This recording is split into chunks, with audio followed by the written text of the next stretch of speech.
Hello my dear students, welcome to the fourth video of Mathematics Class Plus 2 in which we were dealing with chapter Applications of Derivative, and today we are going to do exercise 6.2 related to the topic increasing and decreasing function.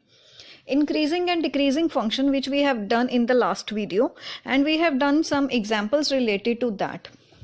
And I have given some questions as a homework, question number 1 to question number 6, to solve by yourself. And I hope you have done that questions. But let us again revise that questions so that you can be easily aware of the concept. So if you see the first question is, show that the function f of x is equals to 3x plus 17 is strictly increasing on R. That is real numbers. So what we have to do here, there are two methods to solve this. So first, if we say let x1 is less than x2, right? This is what we are supposed. Let x1 is less than x2.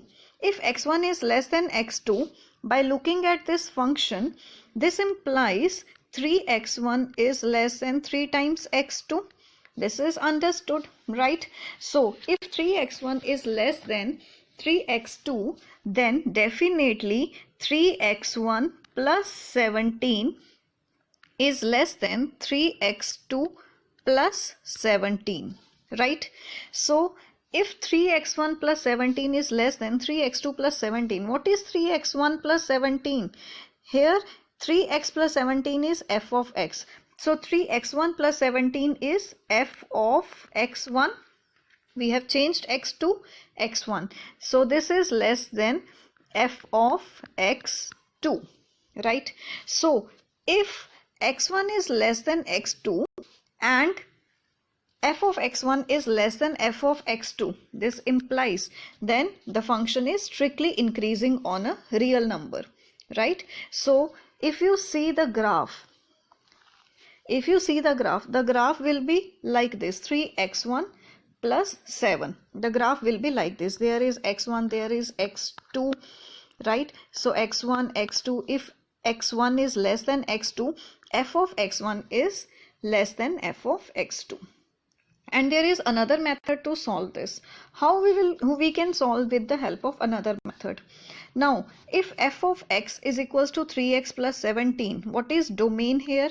Domain is real numbers, and f of x, what is f of x? That is equals to 3x plus 17. So it means f of x is a polynomial, right? And if f of x is a polynomial, by second definition which we have done, fx is continuous as well as differentiable on real numbers. Domain is a set of real numbers. Polynomial is always a continuous function and polynomial is always a differentiable function on a set of real numbers, right? So what is our next step? Next step is to find f dash of x. And what is f dash of x? That is equals to 3, which is greater than 0. For all x belongings to real number, it is always greater than 0. So if the function is always greater than 0, if the derivative is always greater than 0, then fx is strictly increasing, right? Fx is strictly increasing. This is how, with the help of second way, we can solve. So there are two ways to solve this question. You can apply any way to solve any type of question, right? Moving with question number 2. Show that the function f of x is equals to e raised to power 2x is strictly increasing. So again here we can apply both the methods. We can find out the derivative, which is the far easiest method, and if we find the derivative f dash of x, that is equals to e raised to power 2x into 2, right? So it will become 2 e raised to power 2x, and since the domain is a set of real numbers and whatever we put x, we will get it always greater than 0, right? So fx is strictly increasing on real numbers. This is how there are two methods and you can solve by any of the method. I hope this is clear to each and every one of you. Now moving with question number 7. if you see question number 7, show that y is equals to log of 1 plus x minus 2x upon 2 plus x. I repeat, question number 7, show that y is equals to log of 1 plus x minus 2x upon 2 plus x. We have to show that this function is an increasing function throughout its domain. We have to show this. So what we will do here, we know that log of x, the simple thing you have to keep in mind, log of x is defined for all x greater than 0. It is defined for all x greater than 0, as I have discussed the graph in the previous chapter video. So if here the function is log of 1 plus x, so this log of 1 plus x is defined if x plus 1 is greater than 0, right? It means x is greater than minus 1, right? So this is defined, log of 1 plus x is defined for all x greater than minus 1. So what is the domain of this function? Domain of this function is minus 1 to infinity, because it is greater than minus 1. So you understood that domain is minus 1 to infinity. So you have find out the domain. Because why we have find out the domain? In the question it is given throughout its domain. So what is its domain? It's important to find it out. Next step. What is the next step? We will find f dash x. So dy by dx we will find, right? Derivative of log is 1 upon whatever is there. So 1 upon 1 plus x. Then derivative of 1 plus x, that is 1 minus. So here we will apply the quotient rule. Denominator as it is derivative of numerator minus numerator as it is derivative of denominator divided by 2 plus x whole square. So after solving, you get dy by dx is equals to x square upon 1 plus x bracket 2 plus x whole square. What you can conclude from here? Now, domain is minus 1 to infinity, being there a negative number also. So x square is always positive. X square is always positive, whatever you put. 1 plus x is always greater than 0. How 1 plus x is greater than 0? What we have taken? We have taken domain to be the open interval. So minus 1 is not included.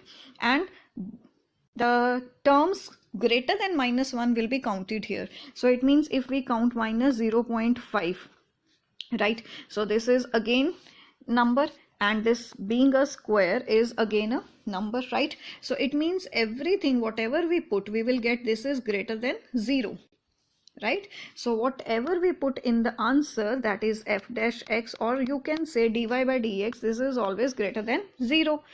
So for all x, this derivative is greater than 0. So it means it is strictly increasing throughout its domain, right?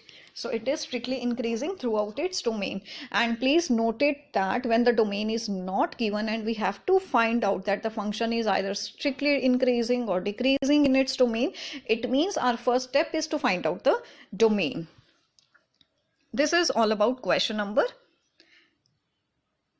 7. So now moving with question number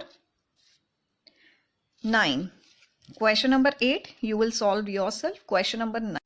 So question number 9 is prove that y is equals to 4 sin theta divided by 2 plus cos theta minus theta is an increasing function of theta. Here I would like to introduce one very important thing is that minus theta is given. Students sometimes do not take the derivative of this theta. They take the derivative of only 4 sin theta upon 2 plus cos theta. They forget to take the derivative of theta, which becomes wrong for as a solution. So what we are going to do is, in this question, the interval is already given, that is 0 to pi by 2. We have to prove that this is an increasing function. So again we will follow the same steps. What is the first step? That is to find dy by d theta. What we will do here? Here we will apply the quotient rule, 4 sin theta upon 2 plus cos theta. In the previous question also we have applied the quotient rule, and I hope now you are very well cleared with how to apply the quotient rule. We have some ample sums related to this quotient rule. So what is the denominator 2 plus cos theta? It will be whole square. Then denominator as it is, derivative of numerator, minus numerator as it is, derivative of denominator. And here don't forget minus theta, it means we have to find the derivative of this also, dy by d theta. So d theta upon d theta, derivative is 1, so we have to mention here minus 1. So after solving, you will get the value like 4 cos theta minus cos square theta upon 2 plus cos theta whole square. And when you will solve this, taking cos theta common from the numerator, cos theta 4 minus cos theta upon 2 plus cos theta whole square. Now what is the interval? Interval is 0 to pi by 2, and this is closed interval. It means 0 and pi by 2 are included, and this is the first quadrant. In first quadrant, cos theta is positive. 4 minus cos theta, range of cos theta is from 0 to 1 in the first quadrant. So it means whatever the value you will get for cos theta, either 0, either 1, 4 minus the value which is less is always positive. And in the denominator, if you will see 2 plus cos theta whole square, being a square, you will get always a positive value. So it means whatever you put here, you will get always dy by d theta greater than 0, right? Dy by d theta greater than 0. So next step, let us take theta is equals to 0. When you take theta is equals to 0, why we are taking these two values, theta and pi by 2? Because these are also included in the closed interval. So for the open interval 0 to pi by 2, this is always increasing. As I told you, all these things that this becomes greater than 0, whatever you put. Why? Because cos theta is positive in the first quadrant. This 4 minus cos theta is again going to become positive because we are subtracting it from the very bigger number as compared to the values of cos theta in the first quadrant. And 2 plus cos theta whole square is again, being a whole square, is greater than 0. Whenever you put the value, if it is 0, 3 root 3 by 2, whatever, 2 plus something is positive, and square of positive is again a positive. So now we are dealing with when theta is equals to 0, cos theta is 1. So whenever you will put the value as 1, you will get it is greater than 0. And when you put theta is equals to pi by 2, you will again get the value as greater than 0. So dy by d theta is greater than 0 for all theta belongings to the closed interval 0 to pi by 2. Hence, this is our question, that function is an increasing function. I hope this question is very much clear to each and every one of you. But practice, practice and practice. As practice makes a man perfect. So you have to practice, you have to do ample revisions, and please do all the sums. Do not skip any of the sum, because all these are very, very important sums. Now moving with question number 10. Question number 10 is, prove that logarithmic function is strictly increasing on interval 0 to infinity. That is positive real numbers. This is an open interval, and we have to prove that logarithmic function is strictly increasing function. So how we will prove that? I have already explained you that log of x is defined everywhere when x is greater than 0. So interval is that only, right? So domain is a set of real numbers, positive real numbers either, you can say. Now next step is to find the derivative. So dy by dx is 1 upon x. 1 upon x is greater than 0 for all open interval 0 to infinity. Again, it's very important that the interval is open interval. 0 is not included. If 0 is included, 1 upon 0 is equals to infinity, which is not defined, right? So 0 is not included, we will not take 0. So except 0, whatever you put as a very, very small quantity near to 0, that is 0.1, then that is also defined. 0.11, 0.0007, whatever you put, it is always defined and it is always greater than 0. So dy by dx is greater than 0. So it is a strictly greater than 0. So the function is strictly increasing in the interval, open interval 0 to infinity. right? So in each and every questions you can see that the same concept is repeating. The thing is that it will make you that these questions contains only one or two method, and with this method you can solve all types of sums. See question number 11 now. Prove that the function f given by f of x is equals to x square minus x plus 1 is neither strictly increasing nor strictly decreasing on interval open interval minus 1 to 1.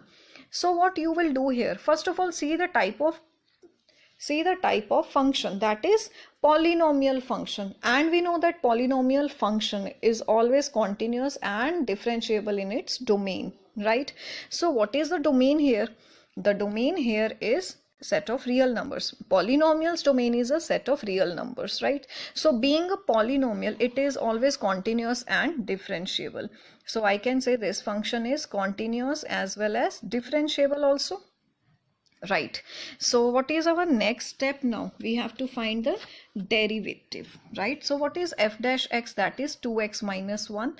So if the function is strictly increasing, then f dash x must be greater than 0, right? So 2x minus 1 is greater than 0, 2x is greater than 1, and x is greater than half. So it means if x is greater than half, it reaches till infinity. So what is the interval? X belongs to half to 1. X belongs to half to 1.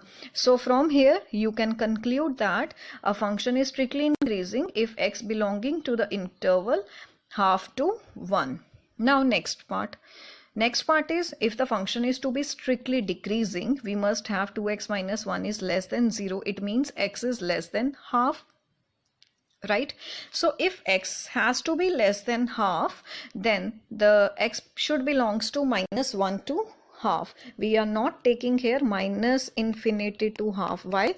Because interval is given to us in the question, that is minus 1 to 1. Interval is this. So if the half is the critical point, minus 1 to half, the function is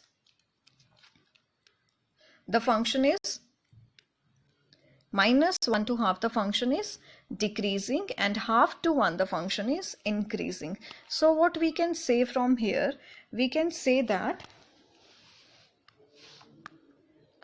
if we draw a line like this, this is minus 1, this is 1. Let me change the pen so that it will be more clear to you. If I have drawn a line, this is minus 1 and this is 1, here is a 0, so little bit more than 0, there is half. So in this interval the function is decreasing, and in the interval half to 1 the function is increasing. So what you can conclude from overall function, it is increasing as well as decreasing in the same interval. So this function is neither increasing nor decreasing, because half is the value, that critical value, which is making a function decreasing to increasing.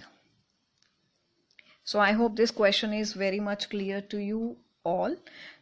So with this, I hope you would be able to solve rest of the questions. So do this exercise 6.2 completely, and any problem will be taken up by me. So till then, stay safe, stay healthy. Thank you all of you.